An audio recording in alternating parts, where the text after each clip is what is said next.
Assalamualaikum warahmatullahi wabarakatuh.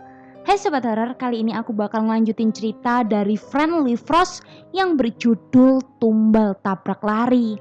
Nggak usah basa-basi lagi, langsung aja kita mulai.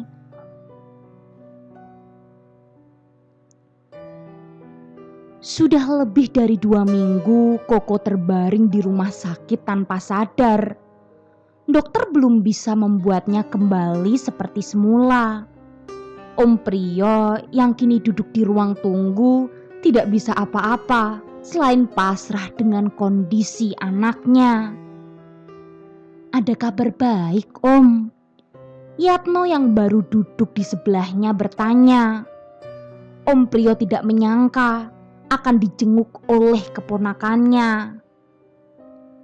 Setelah apa yang terjadi terakhir mereka bertemu, dia menjawab pertanyaan Yatno dengan gelengan. Setelah basa-basi beberapa kalimat, Yatno pun memulai maksud sebenarnya dia datang ke sini. Om tidak mau mencoba cara lain, tanya Yatno. Maksud kamu cara lain apa? Jawab Om Priyo. Kalau dokter tidak bisa, siapa tahu cara lain bisa. Aku bisa bantu carikan orang pintar, jawab Yatno. Aku tidak percaya hal seperti itu, sanggah Om Priyo. Yatno masih belum mau membujuk Om Priyo karena wajah Om Priyo masih sayu. Dia harus cari kata-kata yang tepat terlebih dahulu. Tapi di hari Koko sakit dan tidak sadarkan diri, di hari itu aku mulai dapat penampakan aneh-aneh. Terang Om Priyo tiba-tiba. Wajah Yatno terlihat makin serius. Apa yang dia harapkan bekerja di luar dengan apa yang dia bayangkan. Mereka menggentayangi aku dan istriku hampir setiap hari. Entah salah apa kami, jawab Om Priyo. Penampakan seperti apa, Om? Tanya Yatno. Arwah penasaran. Aku tidak tahu. Intinya mereka datang berdarah-darah dan tubuh penuh luka. Om Priyo mulai terisak. Demi anakku, aku rela melakukan apa saja. Lakukan saja jika bisa bikin anakku senang lagi. Kalau aku harus melakukan sesuatu, bilang, terang Om Priyo. Ada sih yang Om harus lakukan. Jual toko ke saya. Tidak bisa saya beli langsung. Saya kasih uang muka, lalu kucicil tiap bulan sampai 3 tahun. Jawab Yatno. Kamu ya yang bikin semua ini. Wajah Om Priyo berubah. Terserah, Om bebas menuduh. Tetapi cuma saya pastikan, cuma saya yang bisa bantu Om, kata Yatno dengan percaya diri. Setelah berpikir agak lama, Om Priyo akhirnya menawar tawaran Yatno. Demi keselamatan anaknya, mungkin ini kesempatan cari suasana baru di kota lain. Uang dari Yatno bisa untuk buka usaha. Dia juga akan membawa stok toko sebagian, karena Yatno tidak sanggup beli semua isi toko. Demi keinginannya, Yatno mencari tumbal lagi. Harga kesembuhan Koko, nyawa bayarannya. Selain itu, Yatno juga minta lebih banyak berkah agar bisa membayar toko. Bengkel ketok Santoso jadinya ketibanan untung. Makin ramai, walau Yatno juga lebih sering mengantarkan Colt hitam. Berangsur-angsur kondisi Koko membaik. Dia mulai sadar, sampai akhirnya dia bisa sehat lagi dan pulang. Entah berapa korban yang Yatno serahkan demi ini. Aku tidak tahu apa yang kamu lakukan, tapi jauhkan aku dari hal-hal itu, ujar Om Priyo saat menerima uang muka dari Yatno. Om, kan Om sendiri yang sepakat dengan perjanjian ini. Koko akan selalu sehat, tapi aku tidak bisa jamin jika ada yang suka mengunjungi keluarga Om, jawab Yatno. Om Prio jadi teringat dengan arwah-arwah yang menggentayanginya. Yatno tersenyum lalu meninggalkannya. Dia cukup puas, apa yang dia mau tercapai juga. Tumbal tabrak lari bagian 5 selesai. Apakah semua ini bisa diakhiri?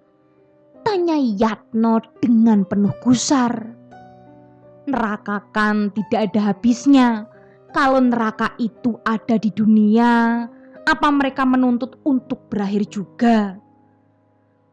Tumbal tabrak lari bagian 6. Teguh kini bisa mulai memahami apa yang terjadi. Masih ada beberapa pertanyaan menggantung, tetapi itu bisa dicari jawabannya nanti. Berarti semua yang Pak Yatno dapatkan itu hasil pesugihan, kata Teguh.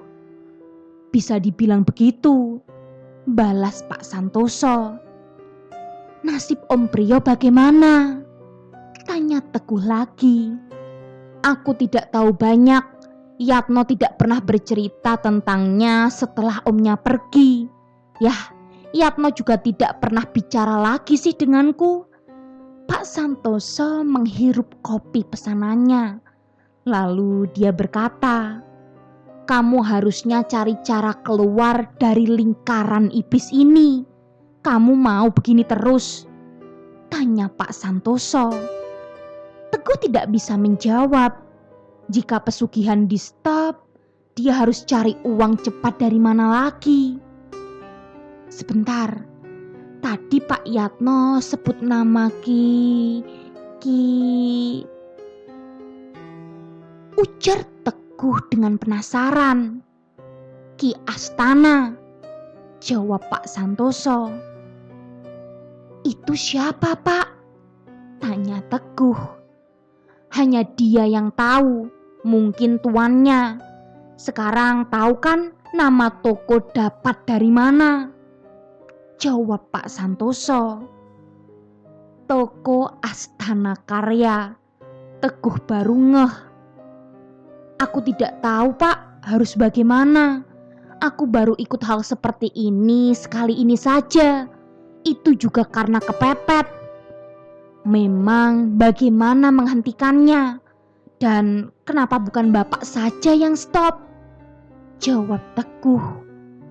Harus dari orang yang melakukan pesugihan yang stop. Mungkin bicara dengan Ki Astana.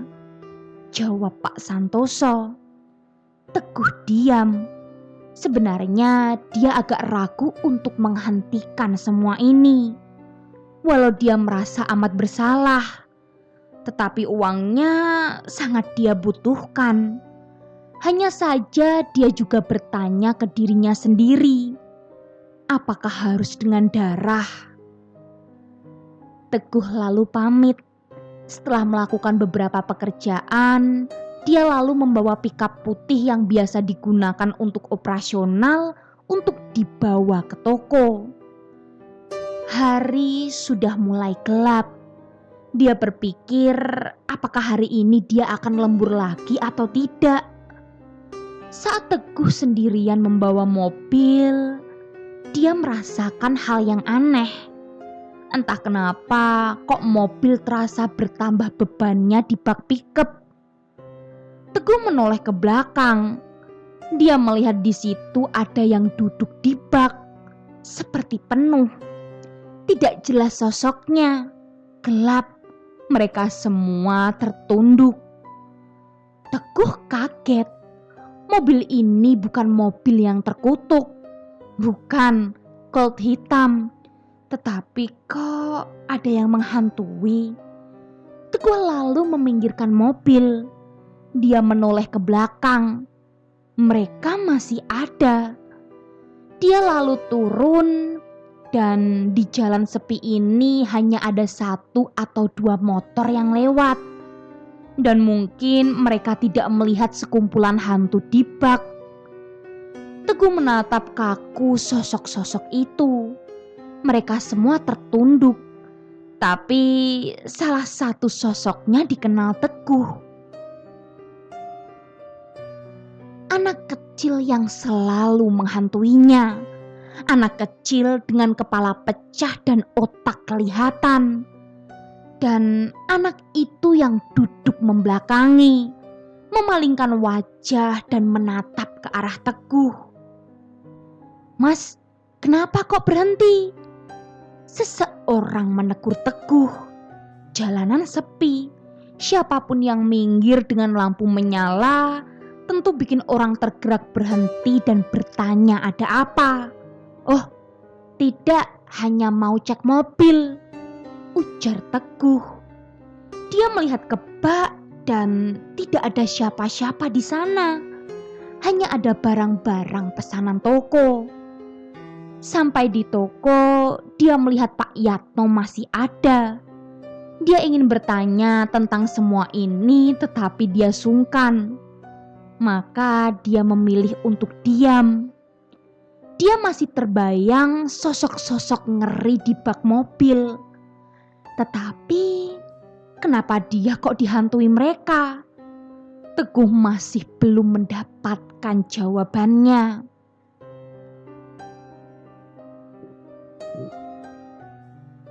Beberapa hari kemudian, saat Teguh lembur, dia melihat Pak Yatno pergi dengan Colt hitam.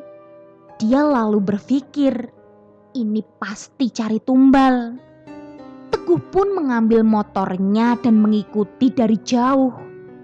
Namun dia harus berhati-hati karena tidak mau ketahuan oleh bosnya. Dia menjaga jarak amannya. Sampai pada suatu saat, Teguh melihat Colt berhenti. Dia mengira kalau mobil itu sudah menemukan tumbalnya. Tetapi dia tidak melihat ada darah tumpah di jalanan. Tidak ada tabrakan. Pak Yatno tidak ada di dekat mobil. Teguh memarkirkan motornya, mencari kemana gerangan bosnya. Teguh melihat ke sekeliling. Pandangannya tertambat pada asap tipis mengepul di balik semak-semak tinggi. Itu mungkin Pak Yatno berada. Teguh pun pelan-pelan berjalan. Melalui semak tinggi itu, semakin mendekat dengan asap, semakin dia tahu itu bukan asap biasa. Itu adalah asap kemenyan. Semakin dekat dengan asap kemenyan, semakin Teguh bisa melihat apa yang terjadi. Pak Yatno ada di depannya, duduk bersila di semak-semak yang rubuh. Asap membumbung, wangi makin menajam.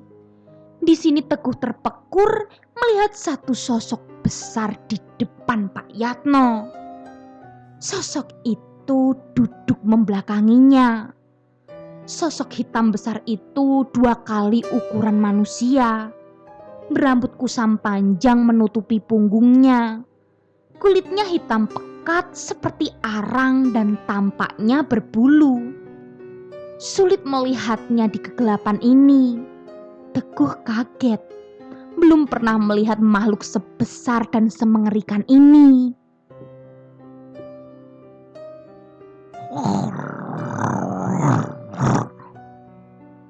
Makhluk besar itu bersuara. Kepalanya lalu menengok ke belakang dengan amat pelan. Wajahnya tidak tampak jelas. Hanya mata putih menyala dan taring kusam dengan lidah merah panjang menjuntai sampai tanah keluar dari mulutnya. Teguh kaget. Teguh mundur, tersandung lalu terjatuh. Suara jatuhnya Teguh membuat Pak Yatno menengok. Belum lagi makhluk mengerikan itu seperti menatapnya lapar. Entah, lidah panjang itu terlihat basah, seperti ingin melahap yang ada di hadapannya. Teguh menyeret badannya mundur, mengumpulkan energi untuk segera pergi dari sini. Baru mundur sedikit, Teguh dibuat bingung dengan suara dari balik semak-semak di sekelilingnya. Seolah ada yang menghampirinya cepat. Dan benar saja, dari balik semak-semak di kiri kanannya, Teguh melihat sosok-sosok lain mendekatinya. Semak-semak itu terbuka dan muncul dua sosok yang bikin Teguh pucat pasi. Dari balik semak-semak, sosok-sosok itu keluar. Muncul tangannya terlebih dahulu. Berikutnya terlihat wajah-wajah mereka. Wajah yang kusam oleh tanah. Wajah yang tidak beraturan, seperti habis terhantam benda keras. Wajah yang penuh darah dan luka. Wajah-wajah mengerikan bersimbah darah itu menggerang. Mulut mereka terbuka. Darah yang terlihat sudah tidak segar itu mengalir deras dari situ. Teguh ingin berteriak, tetapi tertahan oleh ketakutannya yang teramat sangat besar. "Hentikan! Aku minta hentikan!" teriak Teguh. "Mas Teguh!" Pak Yatno berdiri di depan Teguh, mengulurkan tangannya hendak menawarkan diri agar Teguh bangun. Di sekitarnya tidak terlihat lagi dua sosok seram itu. Sosok hitam besar itu juga tidak ada. Teguh pun berdiri dibantu oleh Pak Yatno. Pak Yatno lalu mengajak Teguh keluar dari semak-semak itu. Pak Yatno mengajak Teguh menuju ke pinggir jalanan. Dia ke dalam mobil sebentar lalu kembali ke Teguh dan menenangkan Teguh. "Pak, tadi itu semua apa?" tanya Teguh. "Mas, kalau pesugihan tentu kita menghadapi hal-hal mistis seperti tadi," jawab Pak Yatno. Teguh bersandar pada bak mobil. Karena gelap, Pak Yatno membiarkan lampu mobil menyala. "Aku sudah tahu semuanya dari Pak Santoso," terang Teguh. "Oh, dia cerita apa saja?" tanya Pak Yatno. "Semua, sampai bagaimana Pak Yatno mendapat toko itu," jawab Teguh. "Itu saja. Kalau begitu dia tidak menceritakan dengan lengkap," jawab Pak Yatno. Tumbal tabrak lari bagian 6 selesai. Nah sobat horor, penasaran kan dengan kelanjutan cerita Pak Yatno? Kalau gitu tunggu kelanjutan ceritanya dan jangan lupa nyalakan lonceng notifikasinya. Bye.